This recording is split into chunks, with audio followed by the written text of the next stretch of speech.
Hello everyone. Today's lecture is based on Mesopteris life cycle part 2nd. In previous lecture we have studied the systematic position of Mesopteris, then occurrence, then sporophytic plant body, external appearance as well as the internal appearance. Now today's lecture is based on the reproductive structures, then fertilization, then gametophytic plant body and post-fertilization changes in the Mesopteris. First slide gives us idea about the fertile appendages of the Mesopteris. See in the photograph, there are the small leaflets of Mesopteris, and at the base of the leaves, the gall-like structures, small tubular structures are developed, and these tubular structures are called as the sporangia. When any leaves of the pteridophytes having the spore bearing structure, such leaves are called as the sporophylls. So here the fertile appendages means sporophylls. So see in the diagram, at the base of the leaflets or at the base of the leaves, the small spore bearing structures are developed, so that these leaves are called as the sporophylls. See point number 1. The fertile appendages or the sporangia bearing structures which have been named as fertile pinnae. Pinnae means leaflet, small leaf.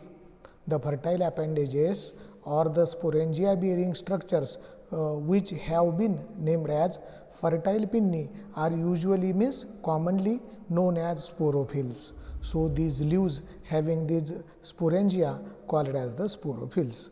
Number 2. Sporophylls are arranged in a same manner as the leaves. Sporophylls means the sporangia producing leaves are called as sporophylls, and these sporophylls are arranged like a vegetative leaves. Number 3.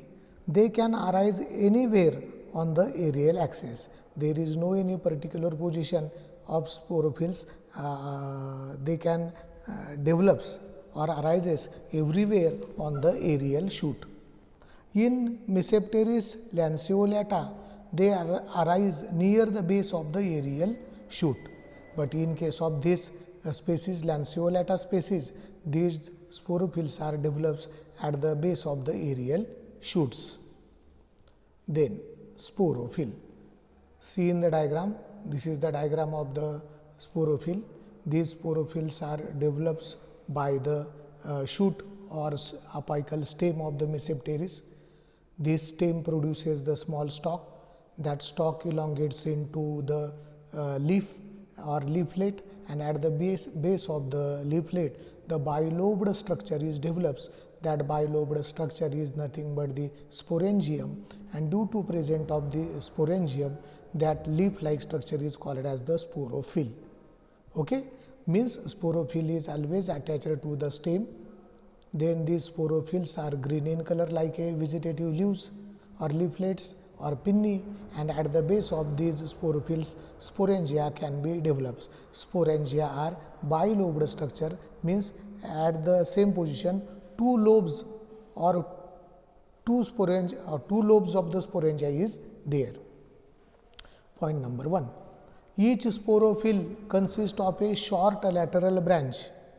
Each sporophyll consists of a short lateral branch or the fertile axis terminating in a bilobed sporangium with foliar appendages situated below the sporangium. Yes, this structure is observed in the diagram. The leaf-like structure at the base sporangia are developed. See point number 2. These foliar appendages may grow more and extend beyond the sporangium, and these foliar appendages grows beyond the sporangium and considered as a sporophylls. The next structure is the structure of sporangium. You see in the diagram that sporangia is the bilobed structure. There are two lobes or two compartments in the single sporangium. So sporangium having the two compartments or two chambers or two chambered sporangium is there, which is the bilobed. Okay, and this is the longitudinal section of the sporangium, having the sporangium wall, outer wall, then inner wall of the sporangium, and inside the sporangium the spores are develops.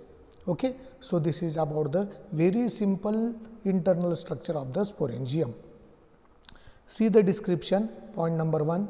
It is bilobed structure, okay, that is more than 2 millimeters long, and these sporangia are more than 2 millimeters long. So that is the size of the sporangium.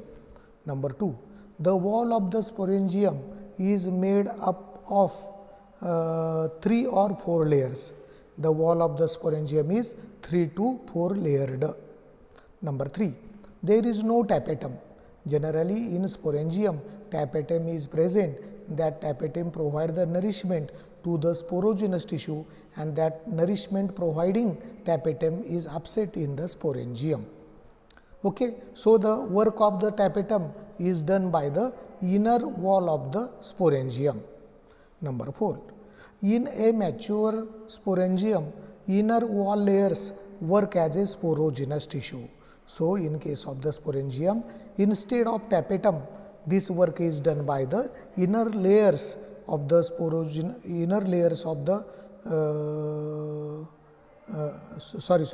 Number 4, in mature sporangium, inner wall layers work as a sporogenous tissue, and inner wall of the cells divide repeatedly with cell division, mitosis cell division, and many cells are develops. That many cells are develops by the inner wall. That cells are called as the, or tissue is called as the sporogenous tissue.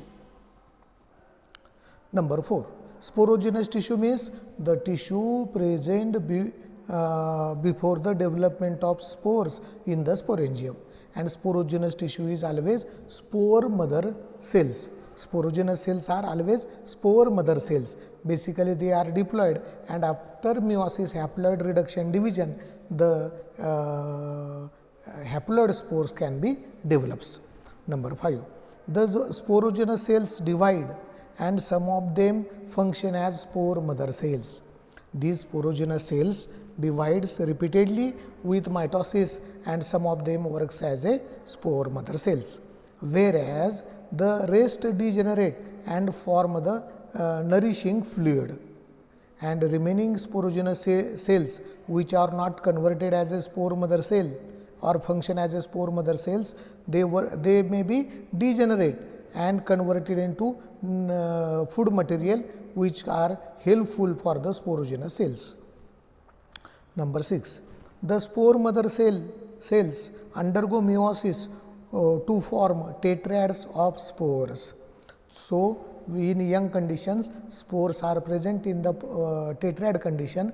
These spores are meiospores because meiosis takes place in diploid sporogenous cells, and these diploid sporogenous cells after meiosis produces the haploid spore tetrads. Tetrads means spores are in 4 number, and at maturity spores become free from the tetrad conditions. Number 7, at maturity the sporangium is dehiscous. When spores are matures, the sporangium will dehiscence and spores can be liberated. Number 8, the structure of the spore is similar to that of xylotum. Xylotum and mesentery spore structure is the same. It germinates into a prothallus. When spores are settled down on the suitable substratum, they can, under favorable conditions, under sufficient moisture, they can germinate, and after the germination, that spore produce the gametophyte, or that gametophyte is also called as the prothallus. Now about the gametophyte or prothallus. See in the diagram, this is the diagram of gametophyte or prothallus of the Mesopteris. This you are already know that this gametophyte is develops after the germination of the spore of Mesopteris. See point number 1. The prothallus is subterranean. It is the subterranean on the soil substratum. Number 2. It is found usually in moist sandy soil and without chlorophyll. This prothallus is non-green because photosynthetic pigment chlorophyll is absent, and this prothallus can be found in moist and sandy soil situations. Number 3. Its mode of nutrition is the saprophytic. It is depend upon the dead and decaying organic material nearby to the prothallus. Number 4. It is branched. Prothallus is branched, and each branch is provided with the apical meristeme. This prothallus is repeatedly branched, and at the tip of the branches the meristematic tissue is present. Meristematic tissue means cambium tissue is present, which causes the further growth of the haploid prothallus. Okay. Number 5. Numerous rhizoids arise from its surface. The surface of the prothallus produces numerous rhizoids. They are long and unicellular. The rhizoids are long and unicellular and afford immense absorptive surface, and they causes the absorption, and they absorb the water, mineral, food material present nearby the prothallus. Number 6. The presence of endophytic fungus Cladochytrum mesepterides. This fungus is necessary for the development of the prothallus. While prothallus is development, and this fungus Cladochytrum mesepterides is symbiotically associated with the prothallus of the mesepteries. Number 7.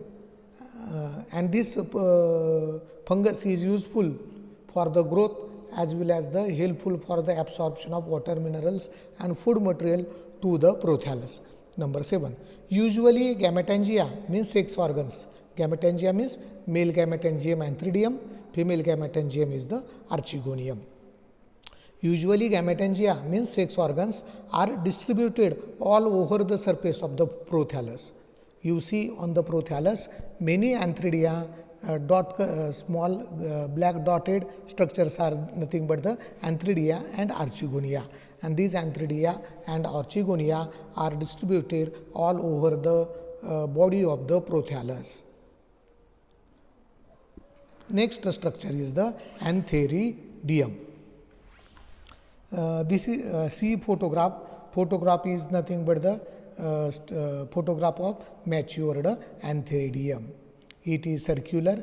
What is the function of antheridium? It is a male reproductive structure. Its function is to produce the spermatozoids or sperms or antherozoids or male gamete, whatever may be. Number 1. The antheridia are distributed all over the surface of the prothallus. Okay. Number 2.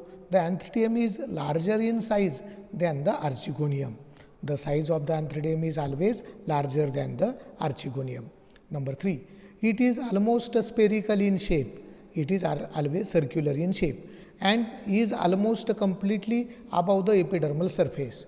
It is present on the prothallus above the epidermal surface. Means it is the raised structure on the prothallus.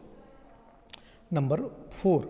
A mature antheridium is composed of an outer wall, one cell in thickness. You see in the diagram, the outer wall is the one celled thickened. One cell thickened outer wall is present to the antheridium. Number 5. The antheridial wall encloses a mass of sporogenous cells, which number is 128 to 512. The inner side of the antheridium contains the sporogenous cells.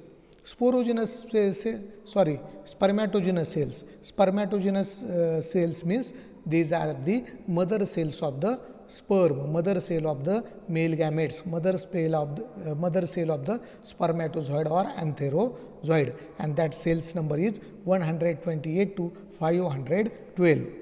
These cells metamorphose into multiciliate spermatozoids, and many multiciliate spermatozoids are developed by the matured antheridium.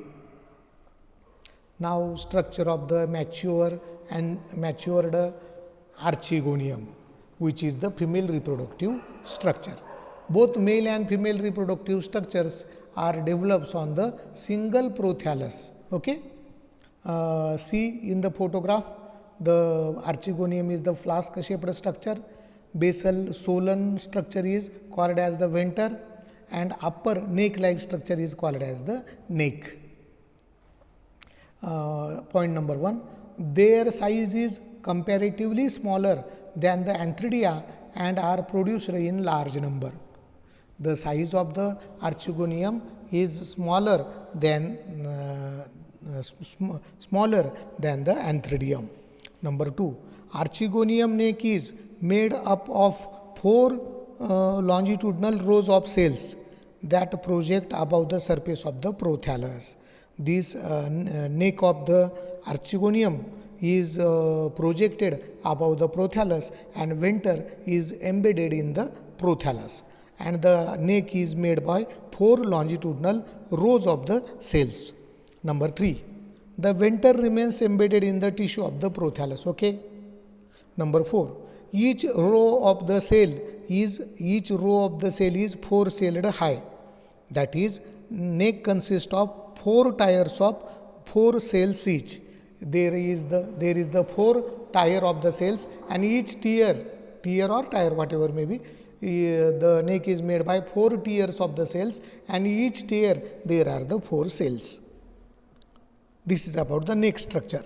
Number 5, the venter contains the egg cell, and venter having the egg cell, which is the non-motile structure.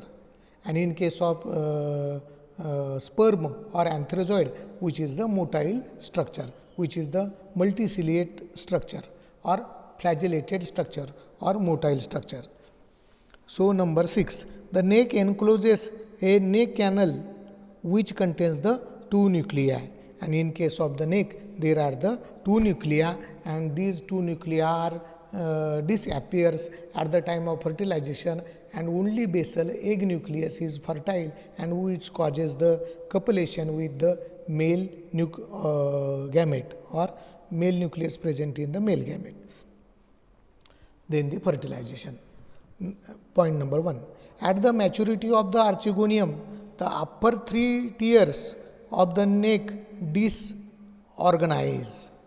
The neck canal cell or neck canal is made by the 4 tiers of the cells. From that 4 tiers, 3 tiers may be degenerate. After the degeneration, only 1 layer of the cell is there. This results in the great shortening of the neck at the time of fertilization, and this will helpful for the entry of sperm inside the archegonium. In this way, the height of the archegonium is reduces. Number 2, as soon as the antheridium dehisces, the spermatozoids comes out in the surrounding thin film of the moisture. Okay, when the antheridium matures,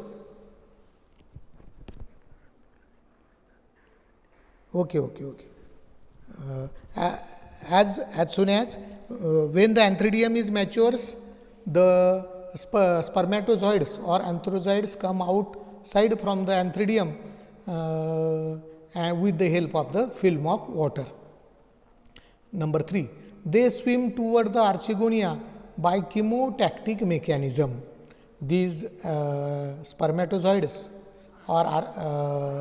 or sperms are attracted toward the archegonia with the help of chemical substances, and when any sperms attracted toward the archegonium by chemical substances, such mechanism is called as chemotactic mechanism.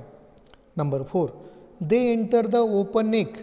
At the time of the fertilization, mouth of the archegonium is opens, and these sperms can be entered in the body of the archegonium. They enter the open neck, and one of them reaches the egg and causes fertilization. Whatever the sperms are entered in the archegonium, which come first in the archegonium, which will fuses with the egg present in the venter. And this way, motile male gamete sperm or spermatozoid and non-motile female gamete egg fuses and diploid zygotic condition is formed. That is the oogamous type of fertilization. In case of oogamous type of sexual reproduction, motile male gamete fuses with the non-motile or stationary phase female gamete. Number 5. After fertilization, the zygote is completely encloses in the venter by the formation of the calyptra. So, in this way, the haploid male nucleus, haploid female nucleus present in the egg fuses, diploid zygotic condition is formed, and that zygote is covered by the calyptra, and calyptra is nothing but the multi-layered wall of the zygote. Then post-fertilization changes or embryogeny. Embryogeny means formation of embryo from the diploid zygotic nucleus. Number 1. The development of embryo is known only for Mesopteris tannensis. The very few or small information or short information is available regarding the embryogenesis of the Mesopteris, and this is only present in species Mesopteris tannensis. Number 2. The zygote elongates. The zygote elongates and then divides by transverse wall into an epibasal cell and a hypobasal cell. This zygote elongates. This zygote elongates and then divides by transverse wall into epibasal cell and hypobasal cell. Okay, the transverse division of the zygote takes place into epibasal cell and hypobasal cell. The hypobasal cell, hypo means base, below, and epi means above. Hypo means below the zygote, and epibasal means above the zygote. The hypobasal means basal cell of the zygote. The hypobasal cell divide repeatedly to form the foot. The foot is formed by the hypobasal cell, whereas the epibasal cells divides repeatedly and to form the sporophyte axis. The upper side of the cells of the zygote called as the epibasal cells, that epibasal cells produces the stem or axis or shoot of the Mesopteris or branches of the Mesopteris. Number 4. Further foot forms a branched rhizome, and at the base hypobasal cells further causes the rhizome, and above epibasal cells divides and form the upper shoots. In this way, the entire sporophytic plant body of Mesopteris is develops after the post-fertilization changes. In this way, the life cycle of the Mesopteris is over. Thank you very much.